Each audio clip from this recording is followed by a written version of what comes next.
अस्सलाम वालेकुम बेटा जी। उम्मीद है सब लोग खैरियत से होंगे।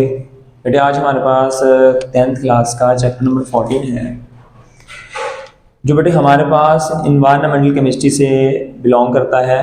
क्लास 9th में हम लोगों ने इन्वायरमेंटल केमिस्ट्री की डेफिनेशन डिस्कस की थी चैप्टर 1 में पेज नंबर 3 के ऊपर कि बेटे branch of chemistry that deals with the component of environment and the effect of human activities on the environment, कि हमारे पास केमिस्ट्री की वो ब्रांच जो इन्वायरमेंट के डिफरेंट कंपोनेंट्स को और डिफरेंट ह्यूमन एक्टिविटीज़ के इफेक्ट को स्टडी करे, उसको हम बोलते हैं इन्वायरमेंटल केमिस्ट्री। हमारी बुक के 10th क्लास के सिलेबस में चैप्टर 14 है, दैट इज़ एटमॉस्फेयर। इसके बारे में हम लोग यहाँ पर डिस्कशन करेंगे जी। सबसे पहले हम बात करते हैं एटमॉस्फेयर की डेफिनेशन से पहले कि जो हमारा अर्थ प्लैनेट है, जिसको बेटे हम ज़मीन बोलते हैं, इसको हमने 4 डिफरेंट सिस्टम में डिवाइड किया हुआ है। उन 4 सिस्टम्स को हम बोलते हैं natural system of earth planet. उनमें पहला सिस्टम हमारे पास है lithosphere. The first natural system of earth planet is lithosphere. Litho का मतलब होता है रॉक। लिथो मीन रॉक, यानी हमारे पास अर्थ में जहां जहां पर भी रॉक्स हैं, that is part of lithosphere. Rocks की फॉर्म में है, माउंटेन्स की फॉर्म में हमारे पास है। The second natural system of the earth is known as hydrosphere. Hydro हमारे पास रिप्रेजेंट करता है वाटर को, यानी जमीन का वो हिस्सा जहां जहां पर आपको पानी मिलेगा, that is a part of hydrosphere. In the form of lakes हो जाए, in the form of oceans हो जाए, in the form of water vapour जो होते हैं एटमॉस्फेयर, वो हो जाए, that is a part of hydrosphere.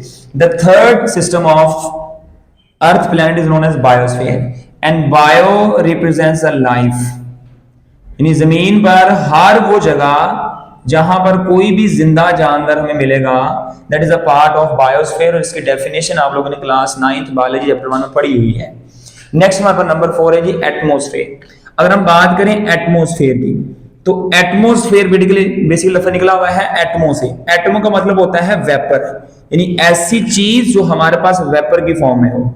और आप सब लोग जानते हैं कि एटमॉस्फेयर हम बेसिकली बोलते हैं जो डिफरेंट गैसेज हैं जिन्होंने जमीन की सरफेस को चारों तरफ से सराउंड किया हुआ है, उन गैसेस के कवर को जिन्होंने अर्थ को सराउंड किया, उसको हम क्या बोलते हैं एटमॉस्फेयर। और गैसेस किस फॉर्म में होती हैं? वेपर की फॉर्म में होती हैं। तो जमीन में हमारे पास वो हिस्सा जो एटमॉस्फेयर की फॉर्म में है, जो हमारी अर्थ को, अर्थ प्लैनेट को चारों तरफ से कवर कर रहा है, उसको हम क्या बोलते हैं? एटमॉस्फेयर बोलते हैं। तो these are the 4 natural system of earth planet. ये चारों जो हमारे पास सिस्टम है, ये शॉर्ट क्वेश्चन के ऊपर बोर्ड में आते हैं, आपने इनको याद करना है। अगर हम नेक्स्ट अपने टॉपिक तरफ चलें तो that is atmosphere, that is the title of this chapter, chapter number 14। Atmosphere की सबसे पहले हम करते हैं डेफिनेशन। तो आपकी बुक के पेज नंबर 118 के ऊपर 118 नंबर पेज पर इसकी डेफिनेशन मेंशन्ड है जी। क्या है जी? एटमॉस्फेयर इज इनवेल्व, एक कवर है जी of different gases, different gases का दैट सराउंड द अर्थ, जिसने जमीन को चारों तरफ से घेरा हुआ है, लपेटा हुआ है हमारे पास। इसको हम क्या बोलते हैं? एटमॉस्फेयर बोलते हैं। अगर हम एटमॉस्फेयर की कंपोजिशन की बात करें, हम इसमें डिफरेंट गैसेस की अमाउंट की बात करें, तो जो हमारे पास एटमॉस्फेयर में 99% गैसेस हैं, mean the 99% atmospheric mass that is present in the first 30 kilometre. जमीन की सरफेस से ऊपर की तरफ 30 किलोमीटर के अंदर हमारी एटमॉस्फेयर गैसेस का 99% मास जो है, जो वॉल्यूम है, वो प्रेजेंट होता है।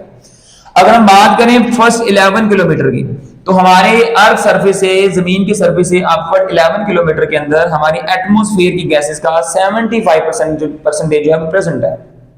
तो ये आपका शॉर्ट क्वेश्चन आ जाती है, आपको एज अ एमसीक्यूज भी आ सकते हैं हमारे पास ही, कि कितने किलोमीटर में हमारे अर्थ या हमारे एटमॉस्फेयर का जो मास है वो प्रेजेंट हमारे पास है। तो हमारे 30 किलोमीटर में एटमॉस्फेयर का 99% मास प्रेजेंट होता है जी, और 11 किलोमीटर में एटमॉस्फेयर का 75% मास प्रेजेंट होता है जी। बट आगे जाने से पहले हमारे पास छोटा सा टेबल बना हुआ है जी, that is the composition of dry air. तो क्वेश्चन आया हुआ है बोर्ड के अंदर जी कि write on the composition of dry air, कि हमारे पास जो हवा है उसकी कंपोजिशन लिखें, उसमें डिफरेंट गैसेस की परसेंटेज लिखें जी। तो there are 4 most abundant gases that is present in the atmosphere. Number 1 is known as nitrogen, that is 78.09%. Number 2 is oxygen, that is 20.94%. Number 3 is argon, that is 0.93%. And number 4 is CO2, that is 0.03%. तो आपने चारों gases के नाम और इनकी percentage जो है याद करना है। एमसीक्यूज के लिए भी आता है, शॉर्ट क्वेश्चन के लिए भी आता है। डिटेल में जाने से पहले हम सबसे पहले बात करेंगे सनलाइट की। सूरज की रोशनी की।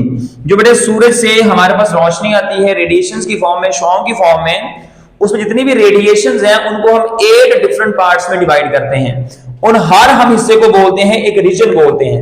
उन 8 रीजन्स के नाम मैं आप सामने लिखने लगा हूं क्योंकि इनको हमने नेक्स्ट इस्तेमाल करना है। इसमें पहला रीजन क्या होता है, यानी हमारे सूरज की रोशनी में जो डिफरेंट तरह की रेडिएशन है उनको हमने 8 डिफरेंट पार्ट्स में डिवाइड किया हुआ है। हर पार्ट को हम रीजन बोलते हैं। The first region is known as radio waves. The second region is known as microwaves. The third region is known as infrared radiations. The next region is known as visible light. The next region is known as ultraviolet region. The next region is known as X-rays. Next one is gamma rays. And last one is cosmic rays.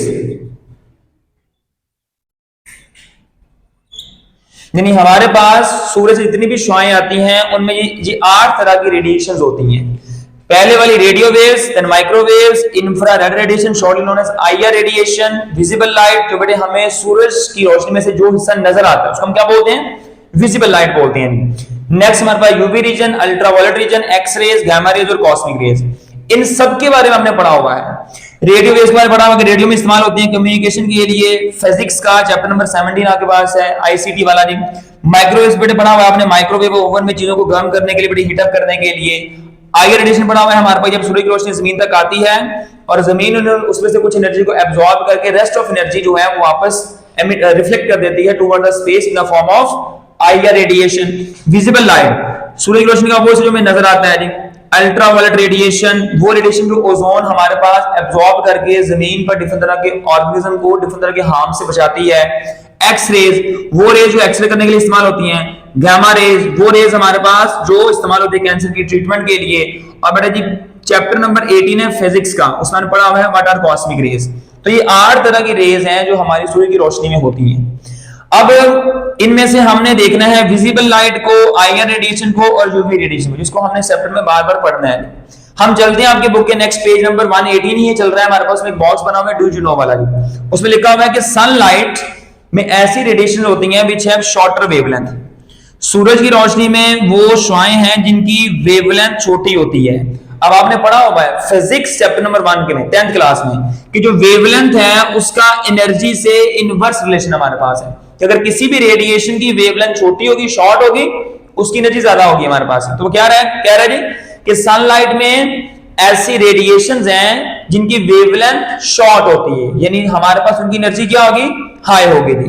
अब बेटे हमारे पास जो solar energy है, यानी जो energy सूरज से आ रही है, उस बेटे एनर्जी में से कुछ एनर्जी जो है बेटे अर्थ एब्जॉर्ब कर लेती है। और बेटे जब एनर्जी हमारे पास अर्थ एब्जॉर्ब कर लेती है तो जो अर्थ है वो उन रेडिएशन को जिनकी एनर्जी हाई होती है उसको लेस एनर्जी रेडिएशन की फॉर्म में ट्रांसफर कर देती है। जो सूरज से रोशनी आ रही है उसमें से कुछ एनर्जी रेडिएशन की जो अर्थ होती है वो एब्जॉर्ब कर लेती है। जब रेडिएशन की कुछ एनर्जी अर्थ एब्जॉर्ब कर लेती है तो बाकी रेडिएशन की एनर्जी कम बढ़ जाती है। जो वो रेडिएशन जिनकी एनर्जी कम हो जाती है उसको हीट एनर्जी की फॉर्म में जो अर्थ है वो रिफ्लेक्ट कर देती है towards the outer space, towards the atmosphere. उनको बेटे हम बोलते हैं infrared radiations. They are known as heat energy की फॉर्म में उसको बेटे हम एमिट कर देते हैं in the form of longer wavelength and which is known as infrared radiation हमारे पास।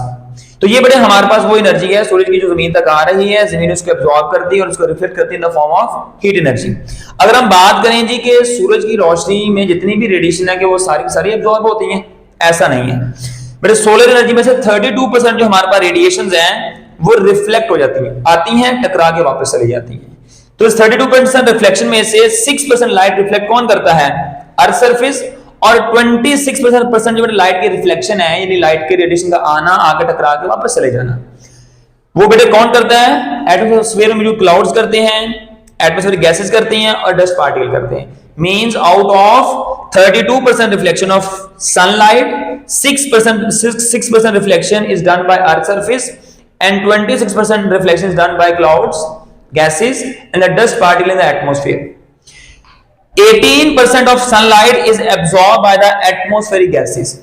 18% सूर्य की रोशनी जो है उसको एटमॉस्फेयर में गैसेज जो है वो एब्जॉर्ब कर लेती है and rest of 50% sunlight reaches up to अर्थ.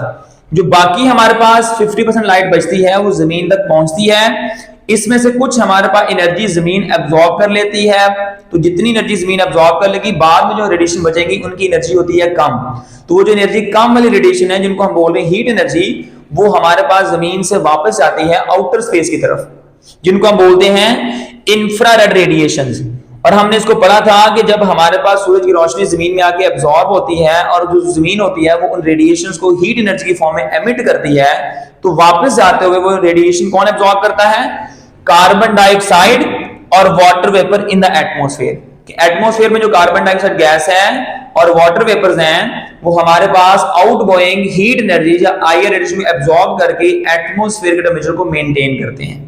तो ये हमारे पास है सूरज की रोशनी में कितने परसेंट लाइट एब्जॉर्ब हो रही है, कितने परसेंट लाइट हमारे पास रिफ्लेक्ट हो रही है और कितने परसेंट लाइट हमारे पास जो है वो जमीन तक आ रही है, कितने परसेंट गैस एनर्जी जो है वो गैसेस एब्जॉर्ब कर रही है. एमसीक्यू के लिए बेटे याद करना है आप लोगों ने, इसमें शॉर्टकट सुना सकते हैं हमारे पास. अच्छा बेटे नेक्स्ट हम बात करते हैं लेयर्स ऑफ एटमॉस्फेयर की. बेटे हमने एटमॉस्फेयर को ना डिफरेंट लेयर्स में डिवाइड किया हुआ है. बेटे उन लेयर्स को हम रीजन भी बोल सकते हैं. अगर हम बात करें लेयर्स की तो atmosphere consist of 4 layers. Atmosphere को हमने 4 लेयर्स में, 4 रीजन्स में डिवाइड किया हुआ है. इन 4 लेयर्स में या 4 रीजन में हम क्यों डिवाइड किया उसकी हम बात करते हैं.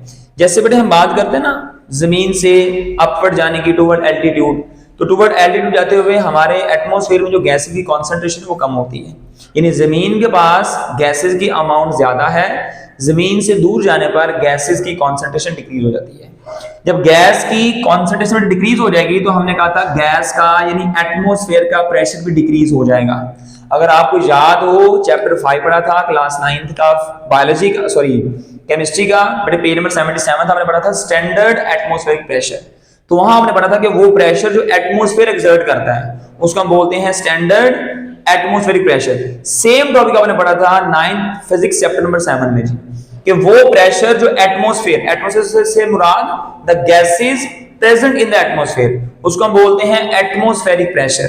लेकिन जैसे ही हम हाइट तरफ जाते हैं toward altitude, the concentration, the amount of gases decreases, as a result the atmospheric pressure also decreases gradually. Height की तरफ जाने पर प्रेशर तो कॉन्टिन्यूसली डिक्रीज हो रहा है लेकिन टेम्परेचर में जो चेंज है वो रेगुलर नहीं है. कहता है जी with the concentration of component gases decrease with the altitude, so pressure decrease gradually. The change of temperature, कि जो हमारे पास टेम्परेचर है वो ग्रेजुअली चेंज नहीं हो रहा, यानी वो मुसलसल चेंज नहीं हो रहा, यानी डिक्रीज है इंक्रीज नहीं हो रहा, कभी डिक्रीज हो रहा है कभी इंक्रीज हो रहा है. तो हमने टेम्परेचर की बेस पर depending upon the temperature variation कि हमारे एटमॉस्फेयर के डिफरेंट रीजन या लेयर्स में डिफरेंट हिस्सों में किस तरह टेम्परेचर बदल रहा है, उसकी बेस पर हमने एटमॉस्फेयर को 4 डिफरेंट लेयर्स में डिवाइड किया हुआ है. पहले का नाम होता है ट्रोपोस्फेयर. ये कहां तक इसकी रेंज है जी 0 से लेके 12 किलोमीटर, यानी जमीन की सरफेस से लेके 12 किलोमीटर तक हमारे पास जो लेयर है वो ट्रोपोस्फेयर हमारे पास है. इसमें टेम्परेचर 70 डिग्री से कम होके -58 डिग्री तक डिक्रीज होता है. The second layer is known as stratosphere. This region extend up to 50 kilometer, mean after troposphere the second layer is known as stratosphere which range from 12 kilometer to 50 kilometer, and here the temperature goes from -58 degree Celsius to 2 degree Celsius. ना बेटा ना कुछ books पर ना mistake है कि उन्होंने यहां पर -2 डिग्री सेल्सियस लिखा हुआ है, तो आपने इसको चेंज करके क्या कर लेना जी 2 डिग्री सेल्सियस हमारे पास है. सेकंड लेयर जिसको हम स्ट्रेटोस्फेयर बोल रहे हैं इसमें टेम्परेचर जो है -58 डिग्री से कम होके 2 डिग्री सॉरी बट ज्यादा होके 2 डिग्री तक इंक्रीज करता है. यानी फर्स्ट लेयर में टेम्परेचर डिक्रीज कर रहा था when you move toward altitude, but in the second layer the temperature increases with the altitude. A third layer mesosphere extend up to 85 kilometer, the temperature again decreases from 2 degree Celsius to -93 degree Celsius. In the fourth layer of the atmosphere, the temperature again increases. Its range is up from 85 km to 120 km, and the temperature increases from -93 degree Celsius to onward. यानी fourth layer में जैसे जैसे हम सूरज के पास जाएंगे, सन के पास जाएंगे, तो टेम्परेचर मुसलसल इंक्रीज होगा। तो these are the 4 layers of atmosphere. इन चारों के नाम, इन चारों की रेंज, इन चारों का टेम्परेचर आप लोगों ने याद करना है शॉर्ट क्वेश्चन के लिए और बड़े एमसीक्यूज के लिए। So these are the 4 layers of atmosphere. Next बड़े टॉपिक में हम लोग बात करेंगे पहली 2 लेयर्स की, ट्रोपोस्फेयर की और स्ट्रेटोस्फेयर की। ओके बेटा, इसको पढ़ें, इसको याद करें, को मसला तो टाइम डिस्कस करें आप लोग जी। थैंक यू सो मच बेटा जी, अल्लाह हाफिज, अपने सबका ख्याल रखें आप लोग। अस्सलाम वालेकुम बेटा जी, उम्मीद है सब लोग खैरियत से होंगे। बेटे लास्ट टाइम हम लोग बात कर रहे थे चैप्टर 14 एटमॉस्फेयर की, और हमने एटमॉस्फेयर की डेफिनेशन और बड़े कुछ बेसिक पॉइंट्स उनको डिस्कस किया था। हमने एटमॉस्फेयर की लेयर्स के बारे में, उसके नाम वगैरह, उसकी रेंज वगैरह, उसका टेम्परेचर को बड़े हमने शॉर्टली बड़े ब्रीफ में पढ़ा था। आज हम लोग बात करेंगे एटमॉस्फेयर की पहली लेयर, दैट इज़ ट्रोपोस्फेयर, उसकी बात करेंगे हम लोग। अगर हम बात करें ट्रोपोस्फेयर की, तो ट्रोपोस्फेयर आपकी बुक के पेज नंबर 120 पर बेटे लिखा हुआ है। ये लॉन्ग क्वेश्चन भी आ जाता है और शॉर्ट क्वेश्चन भी, तो जारी बात है इसमें से कुछ पॉइंट्स पूछता है वो। ट्रोपोस्फेयर की बात करें तो बेटे ट्रोपोस्फेयर में सबसे पहले हम बात करते हैं कि कौन सी गैसेस की कॉन्सेंट्रेशन सबसे ज़्यादा है। तो ट्रोपोस्फेयर के जो मेजर कॉन्स्टिट्यूएंट्स हैं, ज़्यादा परसेंटेज में गैसेस जो ट्रोपोस्फेयर में होती हैं, that is nitrogen and oxygen. अगर बेटे हम बात करें इन दोनों गैसेस की, तो हमने पीछे पढ़ा हुआ है कि ये दोनों गैसेस मिलके, नाइट्रोजन और ऑक्सीजन जो हमारे पास है, ये मिलके एटमॉस्फेयर के वॉल्यूम का 99% होती हैं। यानी हमारे पूरे एटमॉस्फेयर में 99% गैसेस की जो बेटे हमारे गैसेस ये दोनों हैं, नाइट्रोजन और ऑक्सीजन हमारे पास। अगर हम बात करें इसके अलावा, क्या इसके अलावा भी कोई और गैसेस होती हैं? Yes, carbon dioxide and water vapours also present in the troposphere, but their concentration is very low. यानी इन दोनों गैसेस की जो कॉन्सेंट्रेशन होती है वो नेग्लिजिबल होती है, ना होने के बराबर होती हैं। लेकिन इनकी कॉन्सेंट्रेशन बहुत कम होने के बावजूद भी they are very important. Why? Because these two gases CO2 and water vapour are responsible for maintaining the temperature of atmosphere. ये दोनों बेटे गैसेस वो गैसें हैं जो बहुत कम अमाउंट में, बहुत कम कॉन्सेंट्रेशन में होने के बावजूद क्या करती हैं, एटमॉस्फेयर के टेम्परेचर को मेंटेन करती हैं। ये छोटी सी डायग्राम मैंने आपके बेटे सामने बनाई हुई है जी। इसमें बेटे आपको अर्थ नजर आ रही है, दिस इज अर्थ सरफेस हमारे पास है। अब बेटे सूरज से जो रेडिएशंस आ रही हैं बेटे, उनमें हमने कहा था कि मोस्टली हम डिस्कस करते हैं विजिबल लाइट को और अल्ट्रा वायलेट रेडिएशंस को। अब बेटे जो अल्ट्रा वायलेट रेडिएशंस होती हैं, इनको तो ओजोन लेयर जहां पर स्टॉप कर लेती है, इनको ओजोन लेयर बड़े नीचे नहीं आने देती है हमारे पास। But the visible light passes through the ozone layer and reaches up to the earth. But ये जमीन तक आती है। ये जो दो गैसेस हैं, CO2 गैस और वाटर वेपर जो होते हैं जी, ये सूरज से आने वाली विजिबल लाइट को रोकते नहीं है, बल्कि इस लाइट को डायरेक्ट सूरज से जमीन तक आने देते हैं। अब हमने पढ़ा हुआ है कि विजिबल लाइट जो होती है, इसमें रेडिएशंस की एनर्जी ज्यादा होती है। रेडिएशन की बड़ी एनर्जी ज्यादा होती है। जैसे ये लाइट आके जमीन से टकराती है, तो इन रेडिएशंस की कुछ एनर्जी अर्थ में ट्रांसफर हो जाती है। तो जब इनकी एनर्जी अर्थ में ट्रांसफर हो जाएगी, तो इन रेडिएशंस की एनर्जी डिक्रीज कर जाएगी, कम हो जाएगी। और बड़े बड़े जो पीछे रेडिएशंस बचेंगी, जिनकी एनर्जी हमारे पास कम हो चुकी है, तो उनकी वेवलेंथ क्या हो जाएगी, बढ़ जाएगी। उसको बेटे हम बोलते हैं इंफ्रारेड रेडिएशन। इसको बेटे बोलते हैं हम हीट एनर्जी। क्या बोलते हैं इसको जी? हीट एनर्जी बोलते हैं। The visible light of the sun passes through the atmosphere and reaches up to the earth. A small portion of visible light is transferred into the बेटे कुछ हमारे विजिबल लाइट की एनर्जी का कुछ portion अर्थ में transfer हो जाएगा, जिनमें एब्जॉर्ब हो जाएगा, और बाकी जो हमारे रेडिएशन बचेगी, उनकी एनर्जी क्या हो जाएगी, लो हो जाएगी, रेडिएशन की ज्यादा हो जाएगी, which is known as infrared radiation, which is known as heat energy. ये जैसे बेटे हमारे पास जो है वो हमारी सूरज की विजिबल लाइट हीट एनर्जी की फॉर्म में ट्रांसफर होगी बाय द अर्थ, तो ये अपवर्ड यानी बेटे आउटर स्पेस की तरफ जाने की कोशिश करेगी। बेटे इन बाहर जाने वाले रेडिएशंस को एटमॉस्फेयर की गैसेस CO2 और वाटर वेपर्स एब्जॉर्ब कर लेते हैं। जब बेटे ये radiation IR radiation in gases में एब्जॉर्ब होती हैं, तो इससे हमारे पास क्या होता है, हमारे एटमॉस्फेयर में एनर्जी रिटेन करती है। यानी बहुत सारी एनर्जी आईआर रेडिएशन की जमीन के एटमॉस्फेयर में रह जाती है, यहां पर ट्रैप हो जाती है, जिसकी वजह से एटमॉस्फेयर का टेम्परेचर जो है वो 70 डिग्री सेल्सियस या नॉर्मल टेम्परेचर मेंटेन रहता है। अब क्वेश्चन ये है जी कि हमने तो बात की थी लास्ट लेक्चर में कि जैसे ही हम टुवर्ड एल्टीट्यूड जाते हैं, हाइट पर मूव करते हैं, अपवर्ड मूव करते हैं, तो गैसेस की अमाउंट क्या हो रही है, कम हो रही है। यानी जमीन के पास गैसेस क्या है, CO2 ज्यादा है, वाटर वेपर ज्यादा है, तो मतलब जमीन के पास इन IR रेडिएशन की एब्जॉर्प्शन भी क्या होगी, ज्यादा होगी।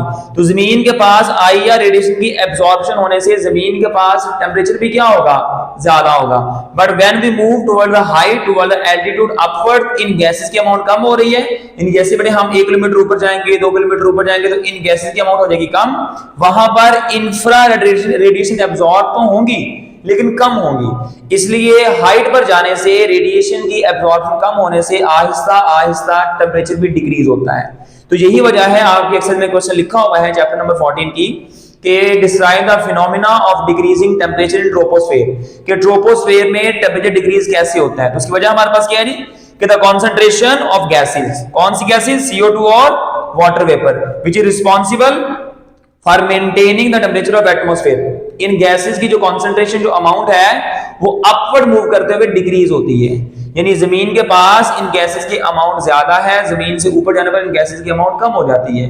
तो इन गैसेस की अमाउंट कम होने से ये गैसेस रेडिएशन को भी कम एब्जॉर्ब करती हैं। So due to which the temperature in the troposphere decreases when we move upward, due to decrease in the concentration of CO2 and water vapor that absorb the outgoing IR radiation and maintain the temperature. कितना temperature decrease होता है, the temperature also decrease at a rate of 6 degree Celsius पर kilometre.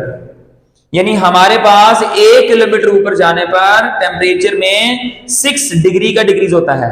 अगर जमीन के पास temperature है 17 degree Celsius, तो 1 kilometre ऊपर जाने पर टेम्परेचर कितना रह जाएगा जी, 11 डिग्री सेल्सियस। 1 किलोमीटर, हम बेटा 2 किलोमीटर जाएंगे, 6 डिग्री और कम हो जाएगा, कितना बच जाएगा, 7 degree Celsius, due to decrease in the concentration of component gases which is responsible to maintain the temperature. अगर हम नेक्स्ट बात करें, जितने बड़े हमारे पास हवाई जहाज है, एयरक्राफ्ट है, वो सारे बेटे इसी एरिया में फ्लाई करते हैं। वजह जी, क्योंकि बेटे इस एरिया में ऑक्सीजन की अमाउंट ज्यादा होती है। अगर हम बहुत हाइट पर चले जाएंगे तो ऑक्सीजन की अमाउंट कम हो जाएगी और वहां पर पैसेंजर्स को रेस्पिरेशन करने में, सांस लेने में प्रॉब्लम होगी। इसलिए बेटे इसी एरिया में सारे एयरक्राफ्ट फ्लाई करते हैं। सारे मौसम, सारे वेदर बेटे वो सारे इसी बड़े एरिया में हमारे पास डेवलप होते हैं, पाए जाते हैं बेटे हमारे पास, क्योंकि here the concentration of gases is much higher as compare to altitude बेटे हमारे पास। तो ये ट्रोपोस्फीयर की बेटे कुछ प्रॉपर्टीज हमारे पास है। इसमें टेम्परेचर डिक्रीज क्यों हो रहा है, कौन कौन सी गैसेस की परसेंटेज ज्यादा है, कौन सी गैसें हमारे पर रिस्पॉन्सिबल है टेम्परेचर को मेंटेन करने के लिए, और डायग्राम से बेटे आपको समझाने के लिए। सेम डायग्राम बेटे हमारे पास एक नेक्स्ट टॉपिक में पढ़ेंगे, जिसको हम बोलते हैं ग्लोबल वार्मिंग। तो इसलिए हमें डायग्राम को प्रॉपर्ली अंडरस्टैंड करना है। The next layer is known as stratosphere. This is next to troposphere. Troposphere के बाद जो अगली लेयर है उसका नाम होता है स्ट्रेटोस्फेयर। बेटे आपकी बुक के पेज नंबर 120 और 121 पर इसको लिखा गया है, बेटे आपको मेंशन मिल जाएगी जी।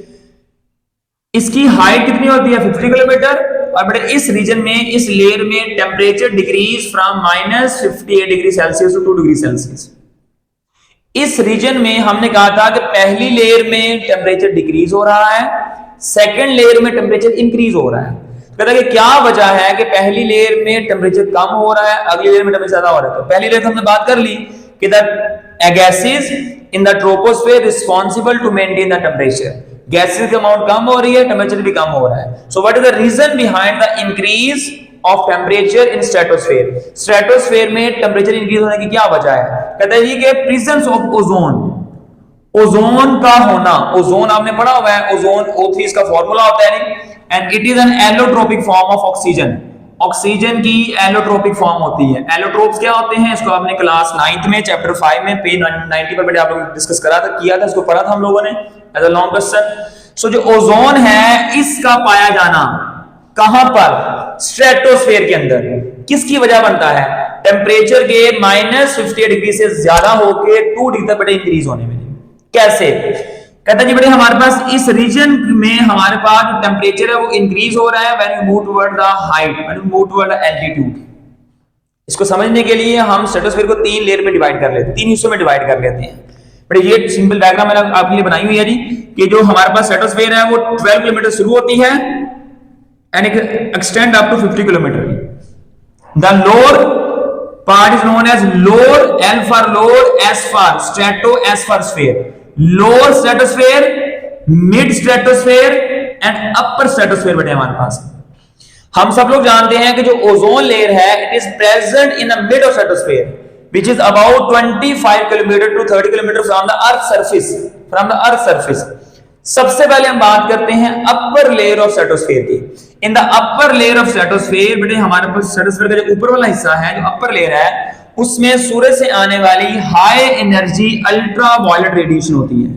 The upper layer of stratosphere receive high energy ultra violet radiation, UV radiation हम शॉर्टली इसको बोल सकते हैं। नहीं, इनकी एनर्जी बेटे बहुत हाई होती है, इसलिए बेटे ऊपर वाले बेटे एरिया में, ऊपर वाले लेयर में जो ओजोन मॉलिक्यूल होते हैं they absorb these high energy UV radiations।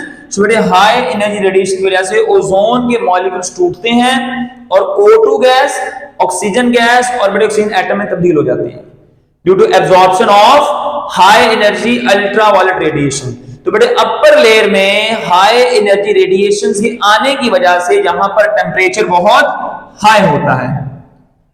But in the mid there is a ozone layer. बेटे सेंटर में हमारे पास ओजोन लेयर होती है और बेटे सेंटर में ओजोन लेयर होने की वजह से बहुत सारी रेडिएशन बेटे ऊपर ही रुक जाती है, नीचे तक बेटे नहीं आती हमारे पास। तो इन द सेंटर बेटे सेंटर में जो यूवी रेडिएशन है उनकी बहुत कम कंसंट्रेशन आती है हमारे पास।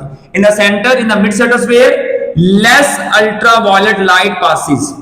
सेंटर तक, स्ट्रेटोस्फेयर के मिड तक अल्ट्रा वायलेट रेडिएशन बहुत कम पहुंचती है। तो बेटे कम हमारे पास एनर्जी होने की वजह से ऑक्सीजन एटम होता है, तो बेटे एटॉमिक ऑक्सीजन यहां पर एग्जिस्ट नहीं कर पाती, बेटे स्टेबल नहीं होती। इसलिए जो हमारे पास ऑक्सीजन है it again combined with oxygen gas to produce ozone. दोबारा बेटे रिपीट कर रहा हूं कि मिड स्ट्रेटोस्फेयर में अल्ट्रा वायलेट रेडिएशन बहुत कम होती है, इसलिए जहां पर ऑक्सीजन एटम स्टेबल नहीं होता, पाया जाता है लेकिन स्टेबल नहीं होता, तो बेटे अनस्टेबल होने की वजह से at low temperature it again react with O2 to produce ozone. And बेटे हमारे पास ऑक्सीजन गैस का ऑक्सीजन एटम से मिलकर ओजोन बनाना, this is the exothermic reaction. A reaction as a result the energy is released. ऐसा reaction जिसमें energy क्या हो, रिलीज हो, उसको बेटे हम क्या बोलते हैं, एक्सोथर्मिक रिएक्शन बोलते हैं। तो बेटे हमारे पास स्ट्रेटोस्फेयर के मिड में O2 और ऑक्सीजन एटम का मिलकर ओजोन बनाना, इसकी वजह से मिड ऑफ स्ट्रेटोस्फेयर में ओजोन लेयर एग्जिस्ट करती है जो बेटे हमारे पास सूरज से आने वाली हार्मफुल रेडिएशन को रोकती है, जिससे बेटे हमारी जिंदगी, ह्यूमंस की, एनिमल या प्लांट्स बेटे वो सेफली जमीन पर एग्जिस्ट करते हैं।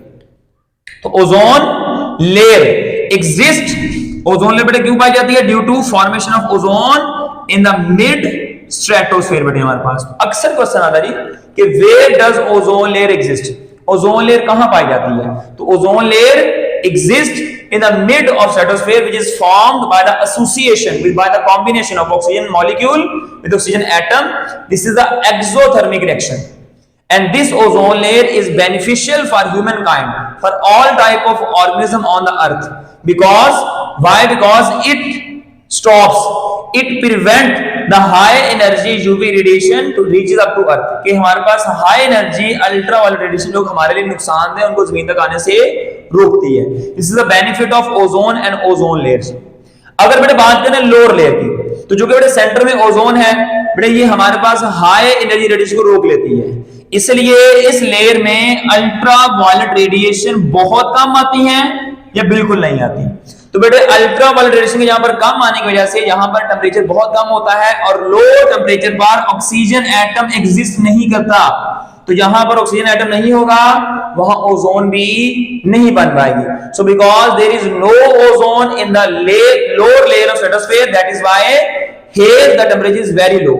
सो the very low ultra violet radiations exist या present in the lower stratosphere, that is why monoatomic oxygen is not found। यहां नहीं पाई जाती, इसलिए बेटे यहां पर हमारे पास ओजोन नहीं बनती। ओजोन ना बनने की वजह से यहां पर टेंपरेचर बहुत कम होता है।